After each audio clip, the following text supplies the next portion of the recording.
क्या तुम दे दोगे? खुद भिखारी हो, विषयों के तुम दाता हो क्या?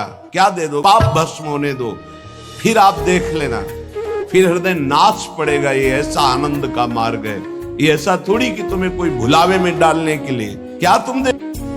अरे सच्चिदानंद बप्पू भगवान श्री लालजू महाराज का जिन्होंने आश्रय लिया, उनको किसी विषयों की चाहत रखने वालों के आगे हाथ फैलाने की जरूरत है? प्रणत कामदम पद्मजार्चितम। तो क्यों वो तुम्हें प्यार कर रहे हैं, क्यों वो तुम्हें दुलार कर रहे हैं? तुम्हारे मंगल के लिए कर रहे हैं। तुमको जो मिल रहा है उसको स्वीकार कर लो तो तुम्हारा जीवन कृतार्थ हो जाएगा। क्या है तुम्हारे पास?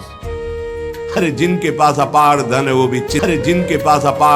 भी चिंता और शोक से जल रहे हैं, क्योंकि मृत्यु उनका इंतजार कर रही है। मृत्यु धन से थोड़ी हटाई जा सकती है।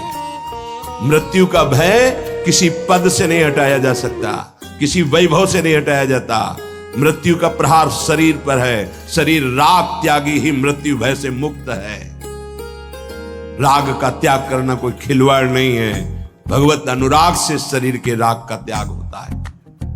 यहां मलिनता बढ़ाते चले जा रहे हैं। वही भोग दृष्टि इतनी बढ़ जाती है कि अपनी बेटी बहन के प्रति भी दृष्टि बढ़ जाएगी। कलिकाल विहाल के मनुजा ने मानत को अनुजा तनुजा।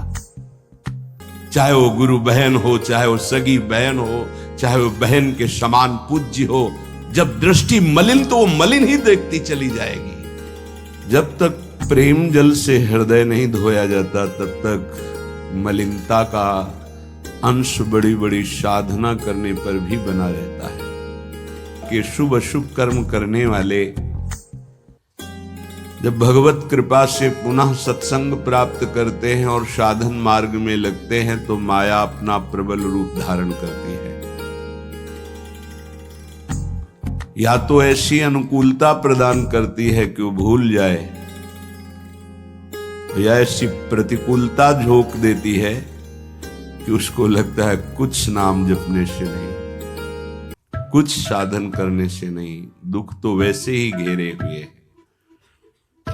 तुम अनंत जन्मों से मनमानी आचरण करते रहे, आज नाम शुरू किया है तो वो तूफान नहीं उठेगा। नष्ट करने के लिए वो अपना स्वरूप धारण करेगा। उसकी गुलामी सहते रहे हो अभी, काम क्रोध लोभ मोह मद मत्सर। अब तुमको धैर्य पूर्वक नाम को पकड़े रहना। जैसे आंधी चले तो हम पहाड़ का आश्रय ले लें, हटे ना इधर उधर, तो आंधी तूफान पहाड़ को नहीं उड़ा सकती। ऐसे ही श्री भगवान कह रहे मामेव ए प्रपद्यन्ते माया में ताम तरंतिते। माया का तूफान आएगा पर तुम मेरे चरणों को पकड़े रहना, छोड़ना नहीं। पर ये जिनका मलिन हृदय है ना, वो सोचते हैं 4 दिन नाम जप करेंगे सारे दुख मिट जाएंगे।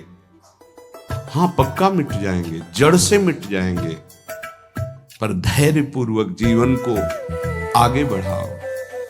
भगवत विमुख होने से तुम्हारा अमंगल ही अमंगल है, भगवत सन्मुख होने पर मंगल ही मंगल है। थोड़ा धैर्य धारण करो, तुम्हारी ये फसल तैयार हो जाए, फिर देखना आनंदित हो जाओगे।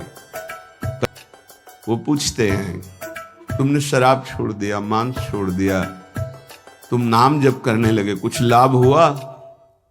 अरे कुछ नहीं होने वाला, तुम देख लो करके। उसके दिमाग में माया तो आक्रमण किए ही है। तत्काल नकारात्मक भाव आ जाता है कि नहीं नहीं, भगवत मार्ग में कुछ नहीं मिला, ठीक कह रहे हो, तो आओ हमारे संग, फिर हो जाओ। फिर वो माया के मलिन आचरणों में उतर जाता है। वो संत द्रोह भगवत द्रोह उसके हृदय में अपना स्थान बना लेता है। फिर जन्म जन्मांतर युग युगांतर कब अवसर आएगा भगवत मार्ग में चलने का। इसलिए जिनको सत्संग मिला है, जिनको नाम जपने का सौभाग्य मिला है, उनको बहुत धैर्यवान होना पड़ेगा।